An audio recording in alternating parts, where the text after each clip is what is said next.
The palace corridors hummed with a strange anticipation that morning, as though the marble itself sensed a revelation waiting to awaken. Sheikh Hamdan walked with a quiet resolve, the kind that only appears when a truth has been held too long and silence has become its own burden. His sister, known for her serene poise and ironclad intuition, felt the shift before she even saw him. Something in the air had changed, something tender, something weighty. She found him standing on the balcony where he often escaped the noise of the world, overlooking the golden skyline he loved so deeply. His back was straight, but his shoulders carried a softness she rarely saw in him. It was the look of a man preparing to say what he had swallowed for years. Her steps slowed as she approached, unsure if she should interrupt the silence that wrapped around him like a cloak. When he finally turned, his eyes carried a storm of emotions, a mixture of gratitude, vulnerability, and memories that stretched far beyond the horizon they stood before. She raised a brow, not in impatience, but in curiosity. She knew her brother well. He spoke through poetry, rarely through confession. Whatever he was about to say, she understood it had been stitched carefully inside him for a long time. He took a breath, the kind that trembles on the edge of honesty, and whispered words she never imagined would come from him, not like this, not in this tone. He told her she had been his silent strength, the anchor he leaned on when the world demanded too much from him.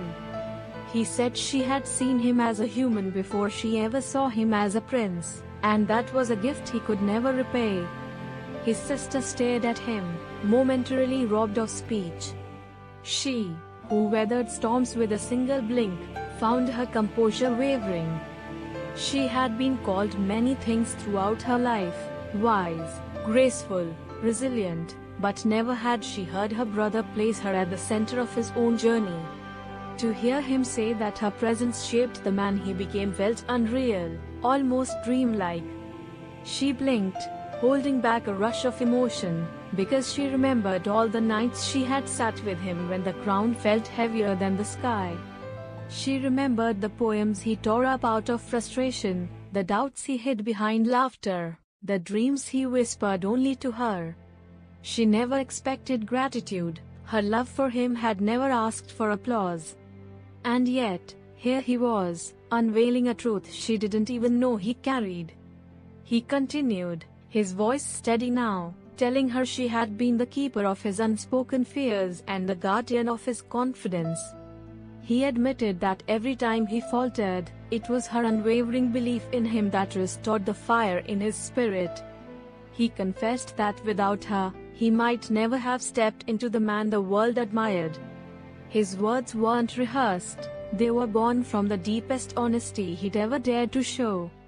His sister's heart tightened at the sincerity woven into every syllable.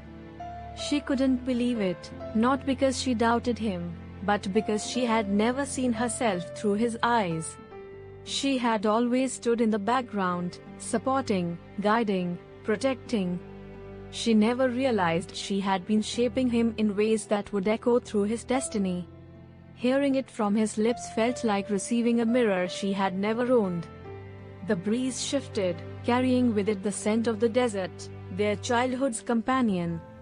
She felt the past washing over them, the afternoon spent racing camels, the nights spent dreaming beneath endless constellations, the bond forged in secrets and promises whispered under the moon. All those memories suddenly felt heavier, knowing how deeply he had held them. She approached him slowly, almost afraid that speaking would shatter the moment's delicate beauty. But he kept his eyes on her, as though he needed her to see the truth in them.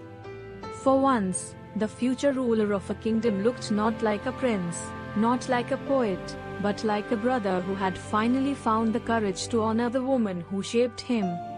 In a voice soft yet trembling with emotion, she asked him why he never told her before. He smiled, a smile that held both apology and relief, and said he was always waiting for the right moment, only to realize that truth does not wait, it simply presses on the heart until it demands to be spoken. The evening deepened around them, painting the palace in hues of copper and violet, as though the sky wished to honor the moment between them. For a long while, neither spoke. They simply stood side by side, letting silence express what words could no longer hold. His sister gently rested her hand on the balcony railing, feeling the cool metal beneath her fingers as she absorbed the truth her brother had released.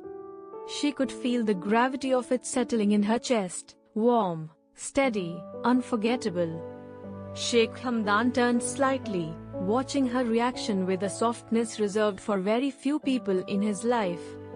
He realized then how much he had hidden behind responsibility, behind unspoken duty, behind poetry that hinted at emotions he never fully shared. Yet standing before his sister, his confidant, his compass, he felt a freedom he rarely experienced. It was as if speaking these truths had loosened knots he did not know existed in his soul. He felt lighter, clearer, braver. His sister finally leaned back against the railing, a small smile curving her lips, the kind that carried oceans of affection. She told him she never needed gratitude, because loving him was never a task, it was a privilege, one she carried as naturally as breathing. She confessed that many nights, she prayed for his strength, for his peace, for his heart to always remain kind despite the pressures that towered over him. To her, he wasn't the crown prince, he was the little boy who once held her hand during thunderstorms, the young poet who scribbled dreams in the margins of his notebooks. Her words struck him deeply, awakening memories he had tucked away like childhood treasures. He remembered how she protected him when the world grew overwhelming, how she listened to his fears without judgment, how she encouraged him when he doubted his own worth. For the first time, he realized that while he believed he had owed her gratitude, she believed she owed him none at all. Their bond was not a ledger, it was a lifelong promise they had both fulfilled in different ways. The night wind danced around them, tugging gently at their clothes, as if urging them to keep speaking, to keep healing. He stepped closer, lowering his voice to a tone only she was meant to hear. He told her that as the world grew brighter around his name, he feared she might fade into the background, unnoticed by those who praised him. But to him, she was the star that never dimmed, the one constant in a sky that was always changing. She had been his guide long before the world looked to him for guidance. They stood there, suspended between past and present, between everything said and everything finally understood. The bond between them